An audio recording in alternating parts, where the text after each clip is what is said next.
Excuse me, আপনি কি শ্রীমঙ্গল যাবেন? কেন বলুন তো? প্রশ্নটা আমি আপনাকে আগে করেছিলাম। আমি কি বাধ্য নাকি আপনার প্রশ্নের উত্তর দিতে? ভাবলে তো মনে হইতেছে চাঁদে যেতেছি। আমি চাঁদে না, শ্রীমঙ্গল যাচ্ছি।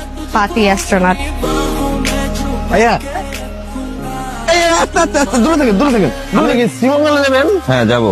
আমার যাইতে পারেন আমার গাড়ি কি ওয়াশ? কয়দিন আগে কিনছি, একবার নতুন গাড়ি। সিঙ্গেলেরও সিট? সিঙ্গেল তো নাই ভাইয়া, আপনার লেগে থ্রি র করে দিব না আমি, শুধুমাত্র আপনার লেগে। শ্রীমঙ্গলের সিট আছে আর? বা সিট তো খালি নাই। এক্সকিউজ মি, হাই, দেখেন না শ্রীমঙ্গলের না আর কোনো বাস নেই, আপনার পাশে তো সিট খালি আছে, আমাকে উইন্ডো সিটটা দেওয়া যাবে প্লিজ? Please astronaut. এই অ্যাস্ট্রোনট কে? হ্যাঁ, আমার নাম সিয়াম। তিনটা গরু কাইটা আকিকা করে আমার নাম রাখা হয়েছে। আর এই সিট আমার, আমি আপনাকে নিব না। এই কি হলো, আপনার সিট ফিল আপ হয়েছে না? রাত্রি চালান না কেন? যান তাড়াতাড়ি যান। এই আপা চাবেন, শোন। এই দাঁড়ান আসুন। Thank you so much. আপনি একটু চেপে বসবেন প্লিজ। মানে?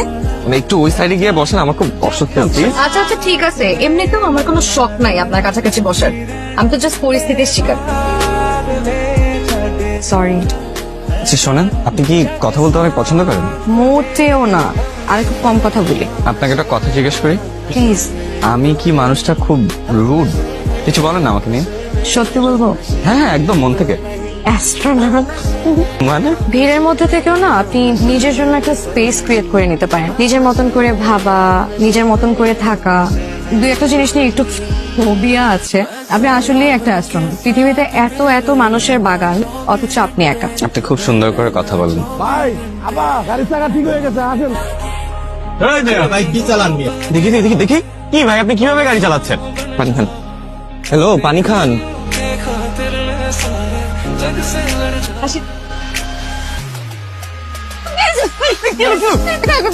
ওরা দুজন আমার পেছনে গেছে। Thank you. দূরে ঠিক আছে, বাই। আরে আপনি তো কঠিন হৃদয়ের মানুষ। আমি এখানে একা একটা মেয়ে, সারা রাত হোটেলের রিসেপশনে থাকবো একা। একটা কটেজ, একজন মানুষ, অনলাইনে আর কিছু অ্যাভেলেবল ছিল না। পারবেন থাকতে? কি? আরে আমার রুমে না টিকটিকি আর তেলাপোকাও আছে, আমি এগুলো অনেক ভয় পাই। শোনেন, আপনার রুমে টিকটিকি থাকুক কি তেলাপোকা থাকুক, আপনি ওই রুমেই থাকবেন। আচ্ছা ঠিক আছে, আপনি থাকতে পারেন না। আপনি বেডে শুবেন আর আমি ফ্লোরে। আপনার কফি বন্দি কবি। বন্দি কবি কেন? মাস্ক আর গ্লাভস পরে তো কবিতা বলে না। হয় মাস্ক আর গ্লাভসটা খুলে ফেলুন, না হয় স্বীকার করুন যে আপনি বন্দী। ইচ্ছে তো করে, কিন্তু ডাস্ট অ্যালার্জি। কফিতে একটা সিপ নিন, সিপ নিয়ে পাহাড়ের দিকে তাকিয়ে চিৎকার করে বলুন, আমি সবকিছু থেকে মুক্ত। না থাক, আমার সমস্যা হবে। একবার চেষ্টা করেই দেখুন না। কফিতে একটা সিপ নিন, পাহাড়ের দিকে তাকিয়ে চিৎকার করে বলেন, আমার কোনো বাধা নেই, আমি মুক্ত, আমি পাখি। সিরিয়াসলি? Obviously serious. আমি মুক্ত, আমি পাখি, আমার আর কোনো বাধা নেই।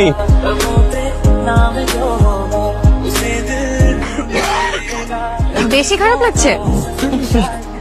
আচ্ছা সরি। আপনি এখানে বহেন, আমি ওষুধ আনলাম।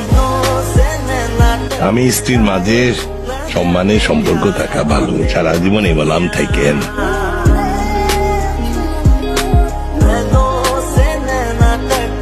আসি তাহলে। ও এমন করছে কেন? তো এমন না, একা থাকতে পছন্দ করে। হ্যাঁ সেটা তো ঠিক। আমাদের সাথে ডিনার কর, আমি তোকে কিচ্ছু হাতে পেরে দেবো না, কেন সবকিছু দেওয়া আছে যেটা তোর ভালো লাগে নিয়ে খা। আমরা তুমি বেড়ে দাও। আমি বেড়ে দেবো, আমি বেড়ে দিই।